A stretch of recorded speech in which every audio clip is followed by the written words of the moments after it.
All right. I'm back again back to doing charters again, and I'm pretty comfortable and relaxed with it. Today, well, for the past few days, I've been out here in Colorado doing what I like to call a snowbird, which is a run to the slopes so people can go skiing. Um, to be honest, this is like my first one. I've been to Breckenridge before, and I think another part of Colorado, but this is my first one going directly to the snow. And however, there wasn't a lot of snowfall on the roads to worry about or to contend with, so it wasn't that bad where I really needed to resort to using chains, or not that I had any, because I didn't have chains on this bus. That's another story. Anyway, I'm here just enjoying the scenery, and I'll share it with you here at lovely Monarch Mountain in Monarch, Colorado. Hoping to God that nothing rolls down this hill. Anyway, let's see. Today's livery is I believe it's a 2013 MCI J4500. It's my first long distance drive in a newer incarnation of this coach. This one is powered by a Cummins engine, Allison transmission. And the other day I had to do a regen on it, which wasn't too bad, but it had been a while since I'd done a regen. I did a regen on a 2010 model bus, I believe, which wasn't much different than any other practice, but it's just that I had forgotten what the telltale signs were. And once I realized it, it made complete sense. The bus wasn't running right. It was only running, 1,000 RPM, 5 miles per hour. Fortunately, I was empty at the time, and I was able to fix it, but I didn't discover it and didn't really rectify the problem until it was too late to bring the passengers up here in time. So they postponed the trip till today. Smooth things over, got things going on, and they've been up in the slopes all day for at least about 4 or 5 hours. Next on the agenda is to, get them down from the mountain, take them down to Salida, to downtown, where they have a lot of shops, a lot of restaurants and stuff. It's a pretty nice little town. I spent a little time there the other day and did a little bit of rock climbing, and I had the misfortune of slipping because I wore the wrong shoes. Fortunately, I didn't injure myself that bad. It was just a little soreness that I had to my left knee. But so I'm able to drive, which is the reason why I don't really do anything at all extreme when I'm on charters. You have to think about it. You actually have to be a bit disciplined when you're doing charters, especially with groups that want to invite you to their activity, and they want to hang out and stuff like that, and they want you to hang out with them.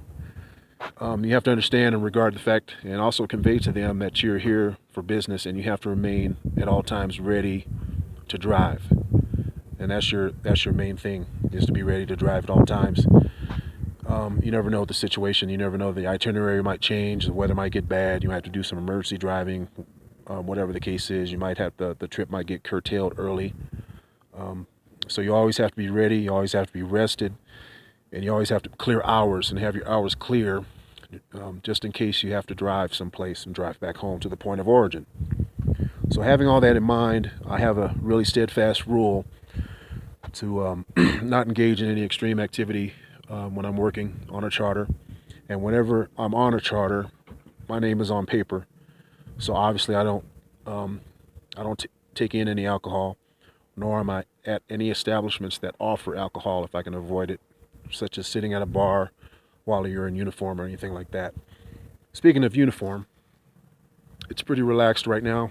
You usually work it out with a group that you're with, and given the weather conditions, it's totally understandable that you might want to wear jeans and some boots or something, and a top to keep you warm. It hasn't really been that cold just overnight, but during the day, right now, I saw a temperature reading of about 60, 65 degrees, which is kind of unfair because, some of the snow is melting, but they're able to still get some good packed powder up there, so I'm confident they're able to get some skiing done today. Getting back to uniforms. When you're on the interstate and stuff like that, of course you want to wear your uniform. It's also your company's policy. Okay, I understand that. But once you're in town and you're doing local stuff, and depending on the group that you have, namely your group leader, they usually understand that you're probably just going to wear some soft clothes or whatever. You're not going to wear the whole get up. But what you need to do is make sure you keep an ID card with you. This one's the company issued one right here, if you can see it. Company issued ID card that I have handy and at the ready, so that way I can put it on, showing that that the bus actually is assigned to me, that I belong to this bus, because I don't really look like a bus driver right now. Your typical bus driver anyway. But I have to make sure that that I'm able to show people that that I'm actually working, and I'm actually working on behalf of the company I'm with. Other than that, all that stuff, you have plenty of free time, to kind of kick back and get a lot of relaxation done. And it's kind of funny because I'm actually able to relax more when I'm on a charter than I am at home. It's tough being away from home, and it's nice sleeping in your own bed.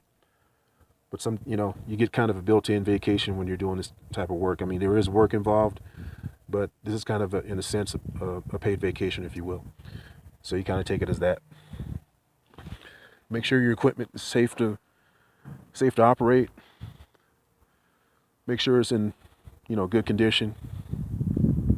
Did a little bit of housekeeping earlier, but keeping in mind that, they'll be out in the snow, probably have some boots that are kind of muddy, so you want to spruce up, but you just kind of want to, make it relative to whatever situation you face, your environment. They're going to be, shoes are going to be muddy and stuff like that, and caked on snow and whatnot, so they're going to be getting on and making the floor a little bit messy. So you just take that into consideration, and it makes your job a lot easier, so you don't have to clean up more than once and over clean and clean repeatedly. You just got to use your head.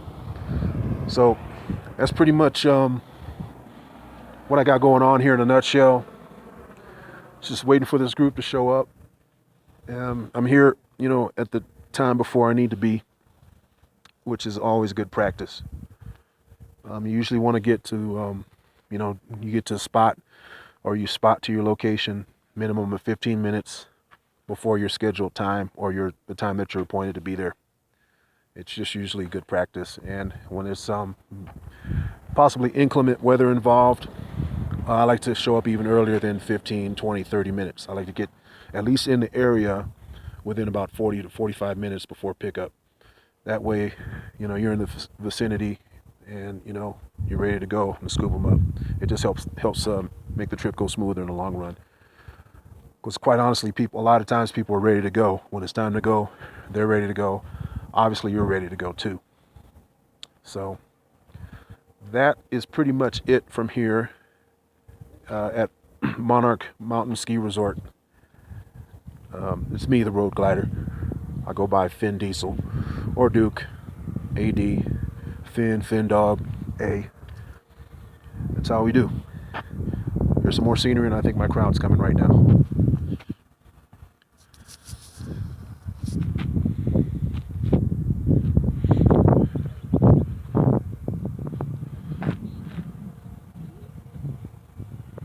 By the way, I went ahead and fueled up after I dropped them off. I went down to town and fueled up. So got coach is fully fueled, and everything's good to go.